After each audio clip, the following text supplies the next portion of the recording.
we have our, sorry, let me redraw that, substrate and enzyme. These are individual steps, 1, 2, so the phases in which we're going. We're still breaking a peptide bond, but if you look at these mechanisms, this very rough mechanism, well, one of the things that I want you to recognize is here's our peptide bond right here.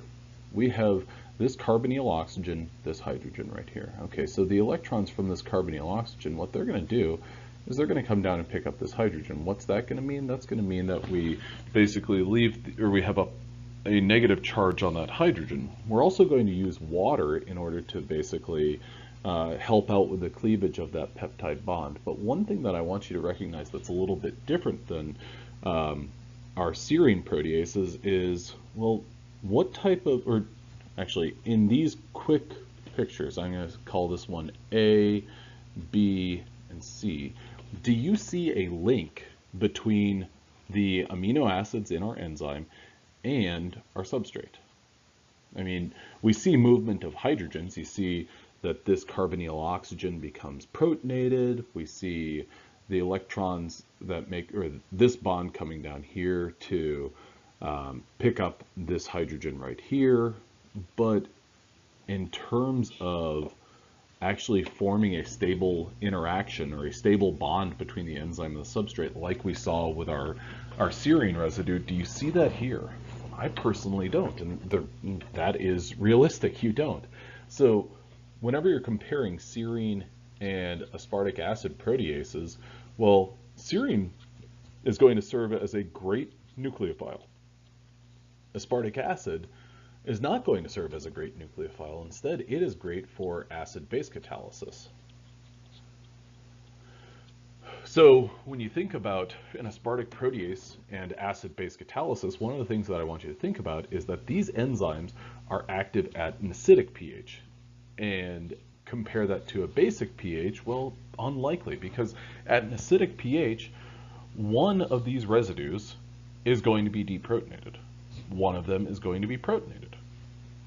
At a very basic pH, like a pH of, let's call it 10 or 11 or something like that, well, both of these aspartic acids are going to be deprotonated. So that's one very important thing to keep straight.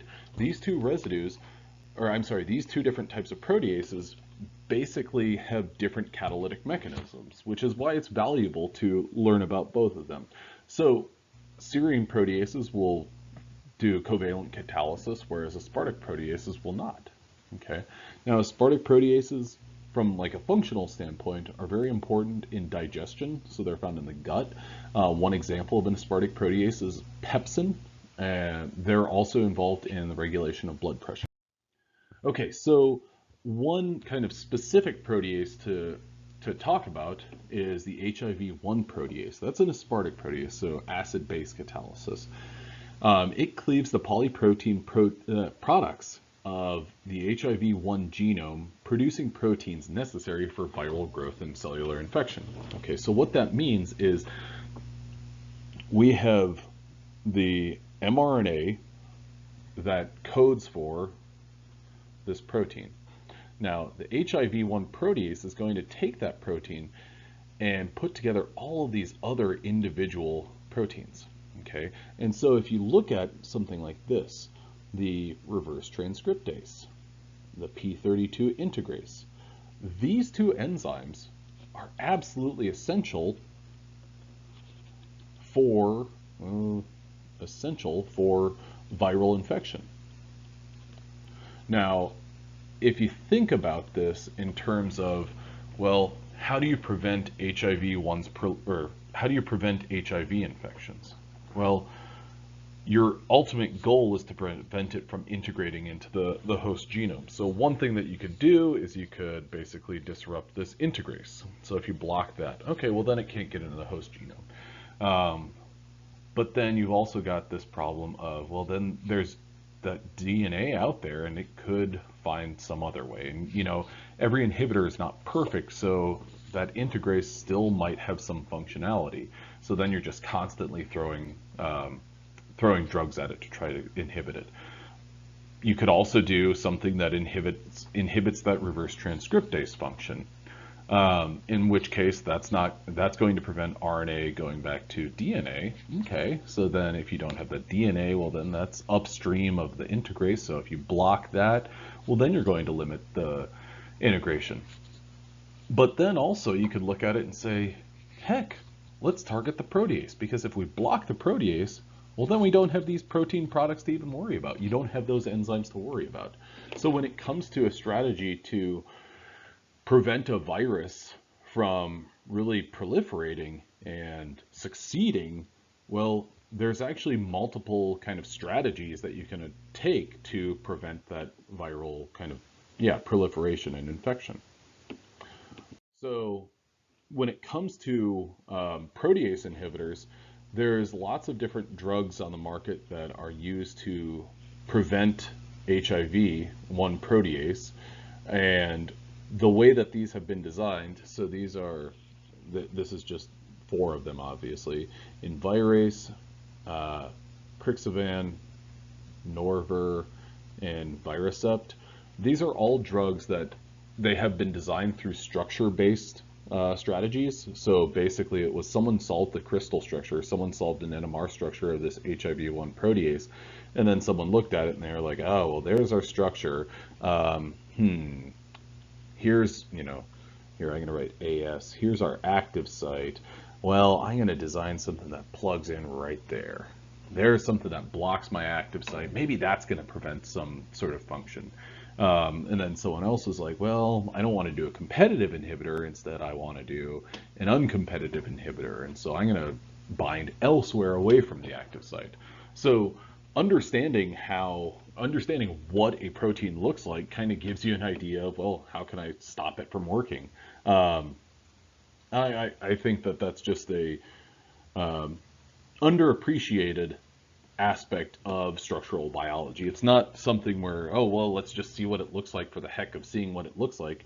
There's a purpose to it. Let's see what it looks like so that then we can kind of devise a strategy. All right. So a carboxypeptidase is another type of enzyme, or another type of protease that has a function dissimilar from our previous 2 proteases. So it's not aspartic or a serine protease. And one way that you can pick up on that is by looking at the amino acids that are highlighted. And then when I say highlighted, I mean literally highlighted. We've got a tyrosine, we've got an arginine, we've got a glutamic acid. Okay, so those are 3 residues that we're really focused on. Now with red, I'm going to highlight my peptide bond that I actually want to break. And that peptide bond is going to be right, wait a minute, yep, sorry about that. I got distracted where my alpha carbons were. So that bond right there.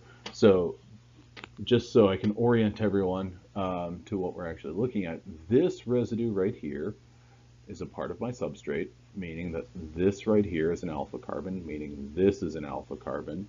Okay, and I'm just going to go through all these different steps, highlighting my alpha carbons or underlining my alpha carbons. Alpha carbon, then alpha carbon, and alpha carbon. And finally, in the last one, alpha carbon and alpha carbon. Okay, so now that we've got all that straight, we've got a total of 3 amino acids that are identified as being relevant to this catalytic function. Now, with that under consideration, what's the one thing that stands out? Well, we were talking about serine and aspartic acids. Okay, well, here we've got a zinc. What the heck? Oh man. This is an example of a metalloprotease. Okay, so, or a metalloexopeptidase. What this is going to do is this is going to use a metal ion in order to help break that peptide bond. Okay, so the amino acids are going to be pushing the electrons to break those bonds, but that zinc right there, what it's going to do is it's going to stabilize this carbonyl oxygen. Okay, by stabilizing that bond, what we're able to do is we're able to see that this peptide bond that I highlighted, well, that is going to be the one that is broken. And this glutamic acid, what it's going to do is it's going to use its lone pair of electrons to basically form a covalent bond with that carbon, that carbonyl carbon, so our C termini. And so whenever that happens, that's able to push the electrons that make up that peptide bond to pick up this hydrogen on our adjacent tyrosine residue. So this is an example of covalent catalysis, but we're integrating a metal ion in order to do it. Okay, so it's three simple steps. The first one is that glutamic acid. The second one is the movement of those electrons. And the third one is whenever we have the electrons that constitute our peptide bond pick up that hydrogen, so then we can have a NH2 group for our leaving peptide. So this guy right here, gone. Now all that we need to do is continue to use that zinc to stabilize, bring in some water so that the water can bring an OH group to our carbonyl carbon. Then we can break that bond, so sorry about that, but our deprotonated tyrosine can pick up a hydrogen from a water molecule. The remaining OH can go to our carbonyl carbon, the bond between our carbonyl carbon and our oxygen of our glutamic acid. Well, that can return to its original state as a deprotonated residue, and we've returned everything where we wanted to, and we've taken our polypeptide and broken it into two pieces. So this is a little bit of a more involved and complicated process, but it's still kind of in the same realm of it's just building upon what we've previously talked about. We've got some acid-base chemistry going on there. We've also got some covalent catalysis going on there. Well, I hope this is helpful. Thank you very much. Thank you very much for watching, and have a great afternoon.